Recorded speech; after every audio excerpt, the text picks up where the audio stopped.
Hakham Nieto was the chief rabbi of the Spanish and Portuguese Jews in London between 1701 and his death in 1728. During this time, he was incredibly prolific in both writings and sermons on some of the most controversial and complex scientific topics that held currency at the time. In the wake of Spinoza, Sabbatai Tzvi, Newton's Principia, and Hobbesian materialism, not only the Jewish world, but the whole edifice of religious life and social order was straining under the weight of these philosophical and scientific ideas. Nieto was born in Venice in 1654 and studied medicine at the University of Padua.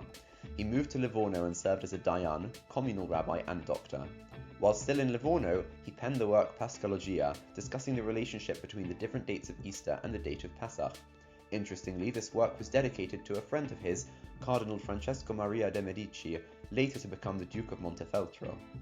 In 1701, the S&P Maramad in London sought Nieto as their new Hakham, replacing Shlomo Ailon, who was suspected of maintaining Sabbatean proclivities and had left London for Amsterdam.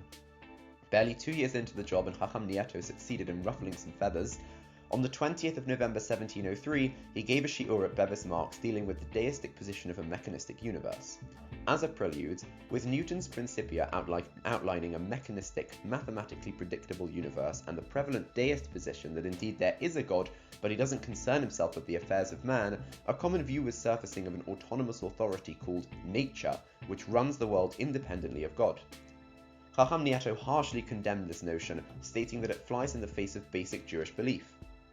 He cites many sources from Tehillim, as well as rabbinic formulations, such as Mashiv Haruach Morid HaGeshem, God blows the wind and pours down the rain, as evidence that all phenomena attributed to nature in pagan thought are attributed instead to God. Even the Hebrew word teva was only introduced in the Middle Ages under Arabic influence. Instead, said Nieto, God is nature.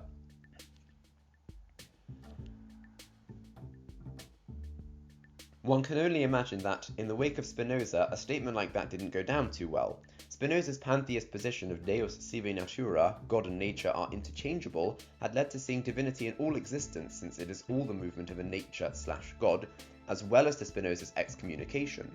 Although this wasn't what Nieto meant, as we shall see in a moment, some of his detractors who had Sabbatean leanings jumped on this opportunity to accuse him of heresy. Nieto subsequently composed De la Divina Providencia, in which he clarified his position. When I say that nature is God, I mean that he provides and makes all these things. Men, however, capriciously invented the idea that it is nature which makes all these. In essence, both immediate and immediate acts are performed by God, albeit some through the guise of nature.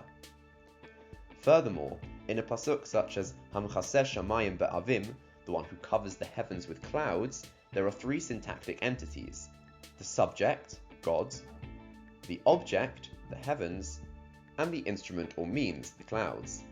Thus Nieto argues that it is impossible to argue a pantheistic position without conflating the subject with the instrument. Creation is not metaphysical, but rather semiotic, merely signifying God, not encapsulating him. Unsatisfied with the failed attempt at removing Hakham Nieto from office, De la Divina Providencia ended up being sent to the Ashkenazi Hakham Tzvi in Amsterdam, who ruled that this was indeed basic Jewish philosophy and commended Hakham Nieto on taking this stance. Later in life, Hakham Nieto composed his magnum opus, the Mater Dan, or the Kuzari Part 2, the sequel. In it, he systematically, logically, and quasi-scientifically defended the oral law, as the Kuzari had done for the written law. One of the fascinating points in it, however, is Nieto's refusal to pursue scientific or physical meaning to any of the commandments. Despite being described by some as a rationalist, he employs the analogy of medicine for the body. Just as a physical medicine heals the body without the patient understanding how it works, so too mitzvot heal the soul without understanding the meaning behind them.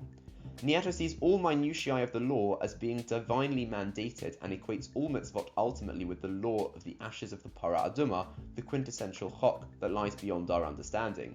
By adopting this position, Nieto subtly removed all mitzvot from the realm of rational discussion, such that the findings of science would be unable to challenge the validity of mitzvah observance.